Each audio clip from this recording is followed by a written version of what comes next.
नमस्कार। बिहार के चुनाव परिणाम हम सब के सामने हैं। इसे परिणाम ही कहेंगे, हालांकि मतगणना अभी जारी है जब मैं ये रिकॉर्ड कर रहा हूँ, लेकिन फिर भी बातें स्थायी हो चुकी हैं। लगभग ये बात तय हो चुकी है कि एनडीए की सरकार बिहार में बनने जा रही है और जेडीयू और बीजेपी को जितना बड़ा समर्थन जनता के द्वारा मिला है, जितनी बड़ी संख्या में सीटें हासिल हुई हैं, इसने जो अनुमान लगाया था एग्जिट पोल ने उसको भी, उसके अनुमान को भी धराशायी कर दिया है। यूँ कहें कि उससे आगे बात निकल गई है। 200 के आंकड़े को इस समय पर एनडीए छू रहा है। कुछ ये बात मैं कहूँ तो अब तक तो यही दिखता है, और दिखता क्या है, लगभग तय है कि 190 से 200 के करीब ये बात जाने वाली है। और जहाँ तक बात है महागठबंधन के तमाम दलों की, तो हर किसी दल का एक बड़ा फेलियर यहाँ पर देखने को मिल रहा है। कोई भी गठबंधन का दल किसी भी प्रकार से अपने आप को मजबूत दिखा पाने में नाकामयाब रहा है। केवल मजबूत दिखा ही पाया है, लेकिन वो वास्तविक दृष्टि से मजबूत है नहीं। यहाँ पर चुनाव के परिणाम इस बात को साफ कर रहे हैं। अब बात यहाँ पर आप देखिए, हम लोग उन तमाम सीटों पर जाने की कोशिश करेंगे जहाँ पर कि आपकी रुचि रही हो, आपका उत्साह रहा हो कि हम देखना चाहेंगे वहाँ पर कौन जीतेंगे। अगर अभी तक हम बात करें तो बीजेपी इस समय तक 94 सीटों पर लीड कर रही है, और जेडीयू की अगर हम बात करें तो जेडीयू 83 सीटों पर लीड कर रही हैं।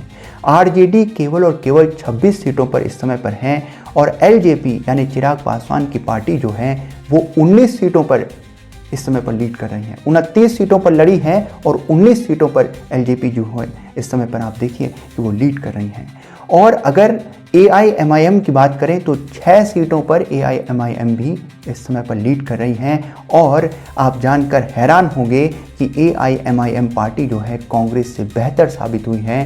कांग्रेस 3 सीटों पर कांग्रेस इस समय पर लीड कर रही है, और अस्तित्व की लड़ाई लड़ रही है कांग्रेस बिहार में। ये बात कहें तो गलत नहीं होगा। 3 सीटों पर इस देश की सबसे बड़ी पार्टी, जिसने इस देश में लंबे समय तक शासन किया, 3 सीटों पर आज वो सिमट कर रह गई है। और 61 सीटों पर चुनाव लड़ा था बिहार में कांग्रेस ने। बात हम अगर एलजेपी की करें, जो पार्टी है चिराग पासवान की, उन्होंने जो है नरेंद्र मोदी से इस बात को कहा कि आप जो है हमारे स्वाभिमान का, हमारे गौरव का ख्याल रखेंगे और हमें सीट देंगे। पिछली बार बात बिगड़ गई थी, अनबन हो गई थी, लेकिन इस बार उनको मनाने में कामयाब रहे एनडीए के नेता। और आखिरी में नरेंद्र मोदी जी ने, आप उनका विश्वास देखिए, आत्मविश्वास देखिए कि चिराग पासवान को 29 सीटें दी, और उस विश्वास पर खरे उतरे हैं। चिराग पासवान की पार्टी ने, आप यूँ मानिए कि 19 सीटों पर जीत लगभग तय है। लीड अभी तक 29 सीटों पर कर रहे हैं, और उस आधार पर आप ये समझ सकते हैं कि ये उनकी बड़ी जीत है। ये केवल उनकी जीत नहीं, बल्कि एनडीए का जिस तरह से एकजुट होकर चुनाव लड़ना था, एनडीए के तमाम नेताओं को आप इस चुनाव में देखिए, उनकी कोशिश को, उनकी मेहनत को देखिए, और महागठबंधन के नेताओं की मेहनत को देखिए, तो आप तय करेंगे कि स्थिति क्या रही और क्या नहीं। यहाँ पर आपको वीआईपी के बारे में बात करनी चाहिए कि वीआईपी की स्थिति क्या रही, और जो विकासशील इंसान पार्टी है उस संबंध में भी आपको जानना चाहिए कि उनकी क्या स्थिति रही। कांग्रेस के बारे में मैंने आपको बता दिया है। 3 सीटों पर कांग्रेस जो है इस समय पर सिमट कर रह गई है, और उन पर भी अभी लड़ाई उनकी चल रही है। तो ये कांग्रेस की स्थिति है। वीआईपी की स्थिति भी पूरी तरह से 0 पर है। अब देखिए आप इस संबंध में आप क्या कहेंगे कि वीआईपी की स्थिति 0 पर है। जिन पर विश्वास था, लेफ्ट पर विश्वास था, जिनके साथ गठबंधन बनाकर ये कहना था तेजस्वी यादव का कि हम जो है चुनाव में मजबूत स्थिति में आ जाएंगे। इस बार हमारे लिए कोई भी इस प्रकार की स्थिति नहीं बनेगी कि अपने को हराने के लिए सामने खड़े होंगे, बल्कि हम एकजुट होंगे। और एकजुट होकर जिस तरह से हम बिहार में जो है, यूँ स्थिति नहीं बनेगी कि आपस में ही टकराव की स्थिति। सभी को हमको मिलजुल कर एनडीए को बाहर करना है। लेकिन आखिर में चुनाव परिणाम आप देखिए, कोई भी उस तरह से परिणाम नहीं दे पाया है। आरजेडी की स्थिति बिल्कुल जो है, जो अनुमान था या जो उनकी अपेक्षाएं थी उस पर खरी नहीं उतरी हैं। तेजस्वी यादव एक बार फिर से मुख्यमंत्री नहीं बन पाएंगे। और अभी तो आपको और बातें जाननी चाहिए कि राघोपुर में जहां से तेजस्वी यादव चुनाव लड़ रहे हैं वहां पर भी स्थिति उनकी लगातार आगे और पीछे बनी हुई है, कुछ ही वोटों का अंतर है और उसके चलते ये भी आ सकता है आखिर में परिणाम कि राघोपुर से जो है तेजस्वी यादव चुनाव हार गए। तो ये भी स्थिति हो सकती है। वीआईपी के लीडर वो ये बात कर रहे थे कि आप हमें उप मुख्यमंत्री बनाइए। उप मुख्यमंत्री तय हो गया था, घोषणा हो गई थी, मुख्यमंत्री के लिए तेजस्वी यादव तय हो गए थे, सब कुछ तय हो गया था, लेकिन उप मुख्यमंत्री तक की बात तय हो चुकी थी। लेकिन उस सब में आप आखिर में देखिए कि सारा का सारा जो परिणाम है वो कुछ इस प्रकार से निकल कर आया कि अब ये लगता है कि विपक्ष का ये ओवर कॉन्फिडेंस था और कुछ नहीं। कांग्रेस की स्थिति को देखकर आप कहेंगे ये क्या हो रहा है। पिछले चुनाव में कांग्रेस की स्थिति इससे कई मजबूत थी। बीजेपी की अगर हम 2020 की बात करें तो बीजेपी 74 सीटों पर चुनाव जीती थी, 74 सीट वो चुनाव जीती थी, इस बार 94 पर आकर पहुंच गई है। जेडीयू जो है वो पिछली बार केवल 43 सीट जीत पाई थी, लेकिन इस बार वो 83 सीटों पर आई है, लगभग दुगना हो गया है। आरजेडी की अगर हम बात करें तो पिछली बार यानी 2020 में वो 75 सीटों पर जीती थी और इस बार वो केवल 26 पर सिमट गए हैं। और अगर हम बात करें एलजेपी की तो वो तो पिछली बार तो सारा मामला बिगड़ गया था, वो केवल एक सीट जीत पाई थी 2020 में, लेकिन इस बार एनडीए के साथ जब चुनाव लड़ा तो 19 सीटों पर चुनाव जीत गई है एलजेपी। तो ये चिराग पासवान का विश्वास है, आत्मविश्वास है और ये जो है नरेंद्र मोदी का उन पर जताया गया विश्वास भी है कि इतनी बड़ी संख्या में उन्होंने सीटें चिराग पासवान को सौंप दी और उन्होंने अपना विश्वास पूरा यहाँ पर जो है साबित किया है कि उनका जो विश्वास था वो आत्मविश्वास बिल्कुल जायज़ था और उनका कहना बिल्कुल ठीक था कि अगर वो 29 सीटों पर लड़ेंगे तो अच्छा परिणाम लेकर आएंगे। बात वीआईपी की करेंगे, निश्चित रूप से वीआईपी ने निराश किया है। कांग्रेस ने पिछली बार की तरह ही निराश किया है। पिछली बार भी कांग्रेस केवल 19 सीट ही ला पाई थी, लगभग 75 के करीब सीटों पर लड़ी थी और 19 के करीब ही ला पाई थी। और कांग्रेस इस बार उससे भी कमजोर या यूं कहें कि अपने अस्तित्व को ढूंढ रही है। बिहार में 3 सीट जीत पाई है कांग्रेस केवल 3 सीट जीत पाई है।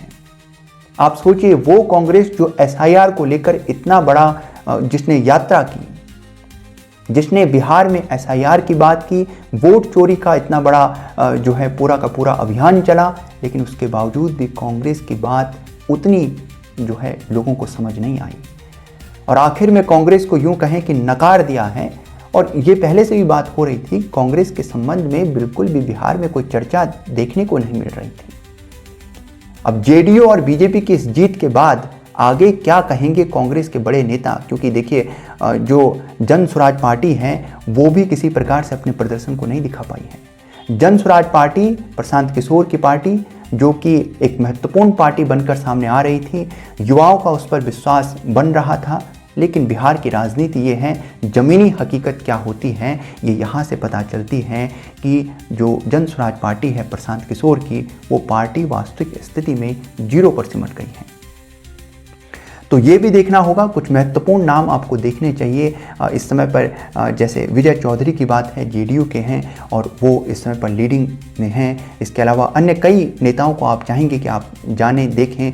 देखिए छपरा से अगर आप बात करें तो छोटी कुमारी जो हैं वो लीडिंग कर रही हैं और खेसारी लाल यादव जो छपरा से लड़ रहे थे आरजेडी के कैंडिडेट, वो इस समय पर एक बार फिर से पीछे हैं, लगातार पीछे हैं, काफ़ी समय से पीछे चल रहे हैं और आगे चल रही हैं छोटी कुमारी। यहाँ पर आप ये एक महत्वपूर्ण विजय सिन्हा हैं लखीसराय से, विजय सिन्हा जो लड़ रहे हैं बीजेपी के हैं, वो भी आगे चल रहे हैं। तो इसके अलावा इस तरह के कई परिणाम आप देखेंगे। कुछ महत्वपूर्ण नाम आप देखना चाहेंगे जैसे सम्राट चौधरी, जिनके बारे में खूब चर्चा हुई, जो है अरुण कुमार उनके खिलाफ लड़ रहे हैं तारापुर से, लेकिन सम्राट चौधरी एक बार फिर से आगे हैं।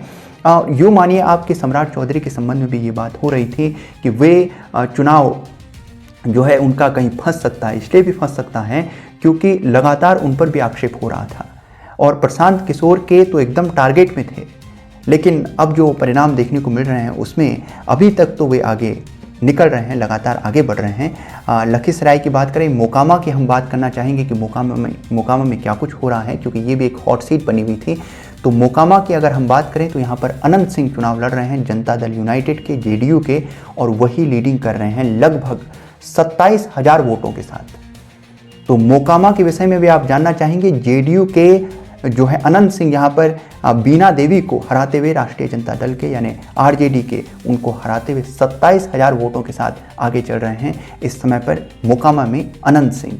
अलीनगर की भी आप बात करना चाहेंगे, इसलिए करना चाहेंगे क्योंकि इस सीट पर एक महत्वपूर्ण चेहरा पहली बार चुनाव लड़ रही हैं, और वो कौन है? मैथिली ठाकुर। मैथिली ठाकुर इस सीट पर चुनाव लड़ रही हैं। सामने हैं विनोद मिश्रा जो कि आरजेडी के हैं, और लगभग 7,309 वोटों के साथ आगे चल रही हैं मैथिली ठाकुर, पहली बार अपना चुनाव लड़ रही हैं। तो ये भी एक महत्वपूर्ण विषय, ये भी समझने की बात है कि पहली बार चुनाव लड़ा, बीजेपी से चुनाव लड़ रही हैं, और इस चुनाव में अलीनगर में उनकी यूँ समझे कि चल पड़ी है, यूँ कहें कि पहली बार चुनाव लड़ने आई, बीजेपी से टिकट मिला और जीत की तरफ अग्रसर हैं। ये बात है अलीनगर की। तारापुर की बात हमने की, तारापुर की बात जैसे कि वहाँ पर सम्राट चौधरी चुनाव लड़ रहे हैं, बीजेपी से हैं, और लगभग 25,000 वोटों से इस समय पर 25,000 वोटों से आगे चल रहे हैं। तो इसका मतलब है कि यहाँ पर भी जीत लगभग तय है। राघोपुर की बात करना जरूरी है, इसलिए बात करना जरूरी है क्योंकि इस सीट पर जो चुनाव लड़ रहे हैं वही विपक्षी गठबंधन के मुख्यमंत्री होने वाले थे, क्योंकि अब तो लगभग परिणाम तय हो चुके हैं। और अगर आप देखें तो तेजस्वी यादव इस समय पर जब मैं रिकॉर्ड कर रहा हूँ, लगभग जो है 3 बजे का समय है, अभी भी उनसे लगभग 4,500 के करीब वोटों से आगे चल रहे हैं सतीश कुमार यादव। सतीश कुमार यादव उनसे लगभग 4,500 के करीब वोटों से आगे चल रहे हैं। और महुआ की बात करेंगे तो महुआ में भी तेज प्रताप यादव लगातार पीछे चल रहे हैं।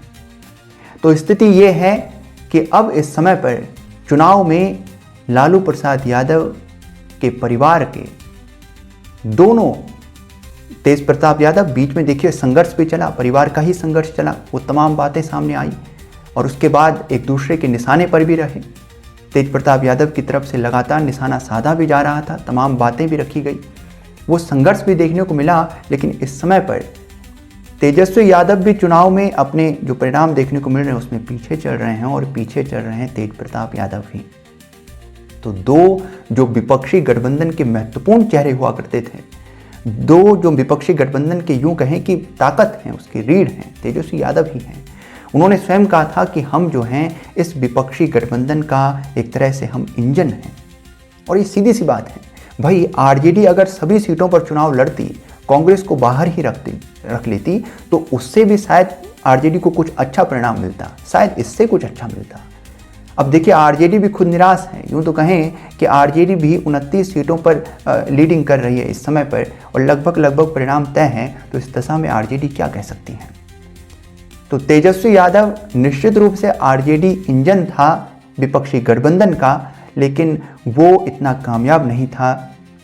समीकरण पूरा उन्होंने बिठाने की कोशिश की कि विपक्ष के तमाम जो दल हैं वो एकजुट हो जाएं, जो चाहते हैं कि एनडीए को बाहर किया जाए, लेकिन उनमें कोई भी अपने किसी भी प्रकार से अपनी शक्ति को नहीं दिखा पाया मैदान में। तो ये अभी तक का परिणाम है। परिणाम यही है कि एनडीए की सरकार एक बार फिर से बनने जा रही है बिहार में, और महागठबंधन जो है वो लगातार पिछड़ रहा है और अभी भी वो जद्दोजहद कर रहा है। जहाँ तक बात कांग्रेस की है, सुबह तक कुछ स्थिति ऐसी थी कि कांग्रेस 12-13 तक भी पहुँची, कि 12-13 सीटों पर वो जो है आगे बढ़ रही हैं, लेकिन फिर समय आया कि वो लुढ़कती हुई 5 पर आई, और 5 के बाद अभी लेटेस्ट अपडेट जो है वो लगभग 3 सीटों पर सिमट कर रह गई है कांग्रेस। ये स्थिति बन गई है। अब इसके बाद क्या कुछ देखने को मिलेगा, क्योंकि कांग्रेस तो बिल्कुल यूँ कहें कि AIMIM से भी छोटी पार्टी साबित हुई है बिहार में। तो कांग्रेस का जो पारंपरिक वोटर है वो भी यूँ लगता है कि कांग्रेस से बिछड़ गया है, क्योंकि कांग्रेस का जो पारंपरिक वोटर है, कम से कम अगर वो कांग्रेस के साथ होता तो इतनी बुरी स्थिति देखने को नहीं मिलती। ये तो वही बात हो गई है कि कांग्रेस जो है अपनी ज़मीन को ढूंढ रही है। कांग्रेस के केवल वही नेता चुनाव में जीत रहे हैं जिनकी अपनी स्थिति मजबूत है। वो इसलिए चुनाव नहीं जीत रहे हैं क्योंकि कांग्रेस जो है, कांग्रेस पार्टी से वो है। तो वो तमाम चीज़ें अब सवाल बनेंगे।